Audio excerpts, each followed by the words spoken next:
السلام علیکم طلال بھائی. وعلیکم السلام. کیسے ہیں طلال بھائی؟ الحمدللہ. اچھا طلال بھائی، آج ہم جس بارے میں بات کریں گے تھوڑا سا ٹاپک جو ہے وہ کہہ رہے ہیں کہ سینسیٹیو ہے، لیکن یہ کامن ہوتا جا رہا ہے اب ہمارے گورنمنٹ آفیشلز کے اندر بھی. آج ہم بات کرنا چاہیں گے ایس پی عدیل اکبر صاحب کے بارے میں. اللہ ان کو غریق رحمت کرے، اور آمین. جو بھی ان سے یہ سرزد ہو گیا اللہ ان کے اس گناہ کو معاف کرے اور ان کے لیے اگلا جہان اچھا ہو.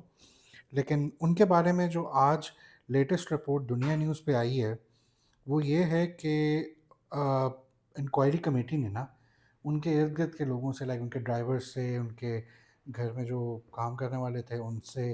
ان سب سے وہ لیے ہیں اسٹیٹمنٹس لی ہیں. اور ان اسٹیٹمنٹس میں سب نے یہی بتایا کہ ہی واز ناٹ ویل، اور وہ کچھ نہ کچھ ان کے دماغ میں ایسا چل رہا تھا جس سے وہ بہت ڈسٹرب تھے اور کافی دنوں سے ڈسٹرب تھے. اور اوپر سے یہ بھی ہوا ہے کہ وہ ایک ڈاکٹر جو ہے،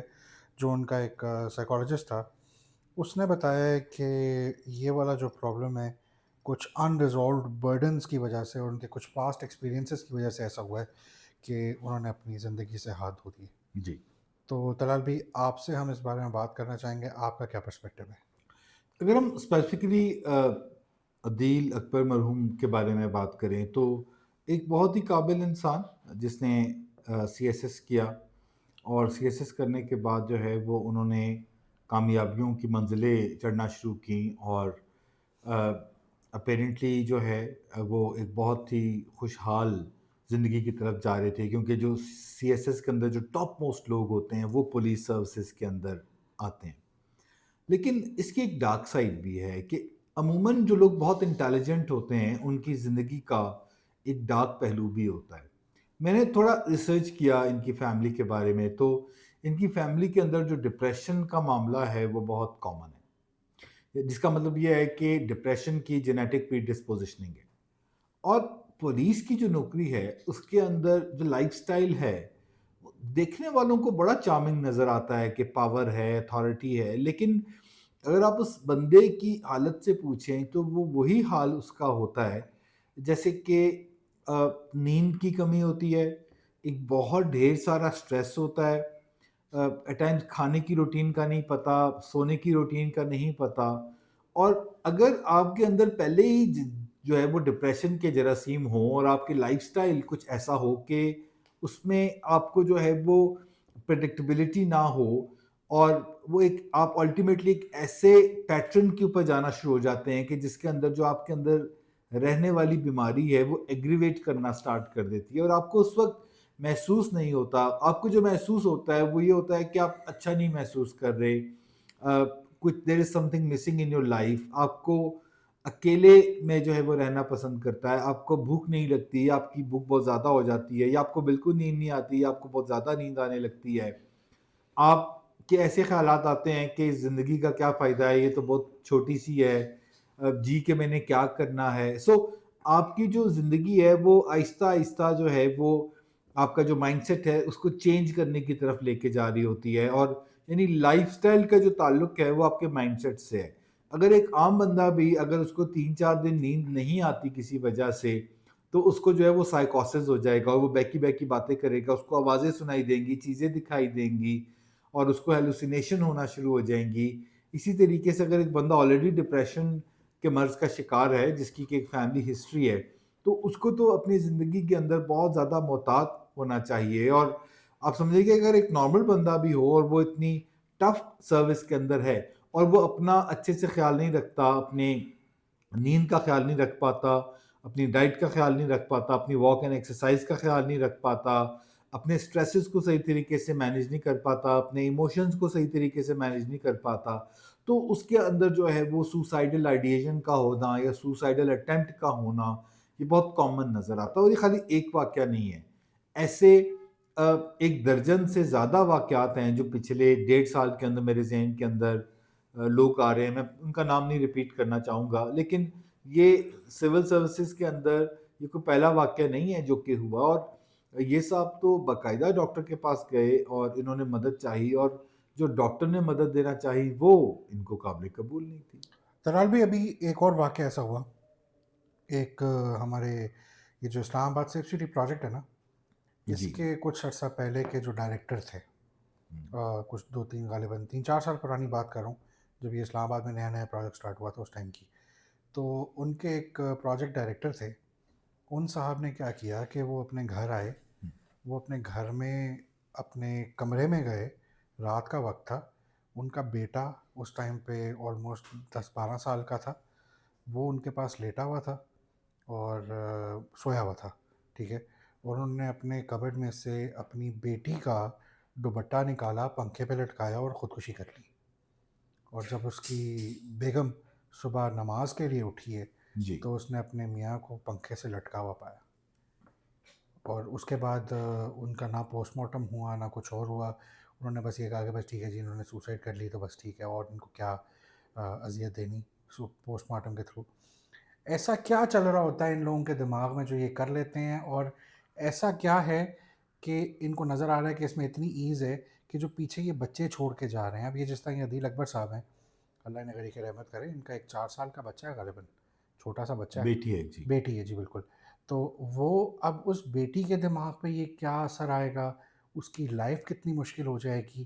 آپ صرف اس بارے میں ڈیٹیل بتائیے، کیونکہ اگر ہمارے ویورز میں سے خدا نہ خواستہ کسی کے دماغ میں ایسا کچھ آئیڈیا آ بھی رہا ہے نا کہ جی میں سوسائڈ کر لوں، میری زندگی سکون میں آ جائے گی، مطلب میں زندگی ختم کر دوں گا تو میرے ارد گرد کے جو میزریز ہیں وہ ختم ہو جائیں گی، تو ایسا نہیں ہے، آپ کی میزریز تو ختم ہوں گی لیکن جو آپ پیچھے چھوڑ کے جا رہے ہیں اپنے لوڈ ونس، ان کے ساتھ کیا ہوگا، اس بارے میں بتائیں۔ دیکھیں، پہلی بات یہ ہے کہ جب آپ کسی ایسی ایموشنل کیفیت کے اندر ہوتے ہیں تو آپ اپنے بارے میں نہیں سوچ پاتے، تو آپ اپنے پیچھے والوں کے بارے میں کیا سوچیں گے؟ کیونکہ عموماً ایسے لوگ جو کہ ڈپریشن کا شکار ہوتے ہیں یا اتنے ایسے جو ہے وہ لیول کے اوپر ہوتے ہیں، تو ان کی جو پرسنل لائف ہوتی ہے، وہ نیچرلی اپنے بچوں سے پیار تو ہر کوئی کرتا ہے، اپنی بیوی کے ساتھ بھی ان کا relation ship I am sure کہ بہت اچھا ہوگا، لیکن مسئلہ یہ ہے کہ آپ جب سوسائڈ کر رہے ہوتے ہیں تو آپ کی جو اندر کی تکلیفیں ہوتی ہیں وہ اتنی زیادہ ہوتی ہیں، آپ کی جو ایموشنل پین اتنی زیادہ ہوتی ہے کہ آپ کو فزیکل پین جو ہے وہ آسان لگتی ہے، اور جب آپ اتنی تکلیف کے اندر ہوتے ہیں تو آپ یہ نہیں دیکھتے کہ آپ کے بچے آپ کے پریزنس سے خوش ہو رہے ہیں، آپ کی وائف، آپ کے ماں باپ، آپ کے دوست احباب آپ کی پریزنس سے خوش ہو رہے ہیں، بلکہ آپ الٹا یہ سوچتے ہیں کہ شاید یہ لوگ بھی میری وجہ سے تکلیف میں ہیں، کیونکہ بہرحال ہمیں کوئی نہ کوئی کبھی یہ کہہ بھی تو دیتا ہے نا کہ آپ اچھے نہیں ہیں، یا آپ ٹائم نہیں دیتے، یا آپ کا یہ مسئلہ ہے، یا آپ کا وہ مسئلہ ہے، تو اس کرٹیسزم کو جو ہے وہ ہم بہت انٹرنلائز کر رہے ہوتے ہیں، اور جب آپ کو لگتا ہے کہ چاروں طرف سے یار کوئی مجھ سے خوش نہیں ہے، کام پہ افسران خوش نہیں ہیں، بیوی بچے خوش نہیں ہیں، میں اندر سے اپنے ساتھ بھی خوش نہیں ہوں، تو پھر آپ ایونچولی اس چیز کے بارے میں نہیں سوچتے، لیکن اصل چیز یہ ہے کہ کیونکہ ان کے اندر چونکہ اس چیز کی جو جینیٹک پری ڈسپوزیشننگ ہے وہ بہت اسٹرانگ ہے، اس کا مطلب یہ بھی ہے کہ اب ان کی بیٹی کے اندر بھی یہی جینز ٹرانسفر ہوئی ہے، اور اگر وہ بچی کو ابھی بھی احتیاط نہیں کی جائے گی، اس کے ساتھ ابھی اس کی گرومنگ نہیں ہوگی بہت ارلی آن سے ہی، تو اس کو جو ہے وہ دوبارہ سے جو ہسٹری جو ہے وہ خود کو ریپیٹ کر خدا سکتی نہ ہے، خواستہ اللہ ان کو خدا اپنی نہ امان میں خواستہ، اور رکھے۔ اس لیے جو ہے وہ اس فیملی کو چاہیے اور ہمیں بھی چاہیے کہ اگر کوئی شخص جس کے فیملی کے اندر سوسائڈ ہوتا ہے یا even depression as per exist کرتا ہے، تو پھر ان کے بچے جو ہیں وہ بہت اسٹرانگ جینز لے کے پیدا ہوتے ہیں ڈپریشن کی، اور چانسز ہوتے ہیں کہ اگر وہ بے احتیاطی کریں گے تو ایونچولی وہ بھی اسی ڈائریکشن کے اندر چلے جائیں گے۔ طلال بھائی آپ نے بے احتیاطی کی بات کی، تو جو میں یہ رپورٹ پڑھ رہا ہوں دنیا نیوز پہ آئی ہوئی ہے، اس میں بتایا گیا ہے کہ doctor has advise the family to keep weapons and sharp objects away from him, کہ جو بھی ویپنز ہیں، شارپ آبجیکٹس ہیں، ان کو ان مرحوم سے دور رکھنا تھا، تو پھر یہ ڈیوٹی پر۔ بیسیکلی تو وہ ایک یونیفارمڈ آفیسر تھے، اور اس میں آپ کی یونیفارم کا حصہ ہے کہ آپ کی جو پسٹل ہے وہ آپ کے پاس لگی ہوگی، پلس ان کو جو ہے وہ ان کے گارڈز ہوتے ہیں، ان کے پاس باقی لوگ ہوتے ہیں، تو جو اب ایک پولیس والے سے آپ اسلحہ کتنا دور رکھ سکتے ہیں یا اس کا ایکسیس کتنا دور رکھ سکتے ہیں، لیکن اصل چیز یہ ہے کہ اگر کوئی بندہ سوسائڈل سوچ کے اندر ہے تو اس کے لیے 4 چیزیں جو ہے وہ کی جاتی ہیں۔ نمبر 1 پہ کہ ہم ان کو جو ہے وہ کوئی مائلڈ فارم آف نارکوٹک دیتے ہیں تاکہ ان کی جو دماغ کی تکلیف ہے وہ ٹھیک ہو جائے، وہ ایز پہ آ جائیں۔ دوسرے نمبر پر ہمیں یہ کرنا ہوتا ہے کہ ہم ان کو جو ہے وہ ایک یعنی ان کی ہم شیڈوئنگ کرتے ہیں، جس کا مطلب یہ ہے کہ ہم ان کے جو ہے وہ سائیک کی طرح ان کے ساتھ کوئی ایک فیملی ممبر یا کوئی تھراپیوٹک پرسن ان نیچر وہ ان کے ساتھ رہتا ہے۔ تیسرے نمبر پر یہ کہ کوئی ان کے ساتھ جو ہے وہ ان کو کوئی ایسی دوائی دی جاتی ہے اینٹی سائیکوٹک جو کہ ان کی آنے والی منفی سوچوں کو روک سکے، اور چوتھے نمبر پر یہ کہ آپ اس کو کاؤنسلنگ یا تھراپی کے ذریعے ہیلپ جو ہے وہ کر رہے ہوتے ہیں۔ لیکن اب ایک بندہ جو اتھارٹی والا ہے اور اس کے نیچے جو سب آرڈینیٹ ہے، ایک آپریٹر ہے، اس کی کیا ضرورت ہے کہ وہ ان کو انکار کر سکے گن مانگنے پہ؟ وہ بالکل چاہے جو اس مرضی سے ٹرینڈ ہوگا، لیکن اگر وہ اپنے افسر کی بات نہیں مانے گا تو وہ تو ایک ٹریننگ کا حصہ ہے ان کی بہت اسٹرانگ۔ لیکن ایسے کیس کے اندر ایک اور چیز جو بہت آڑے آتی ہے وہ ہے شیم، وہ ہے اسٹگما، کہ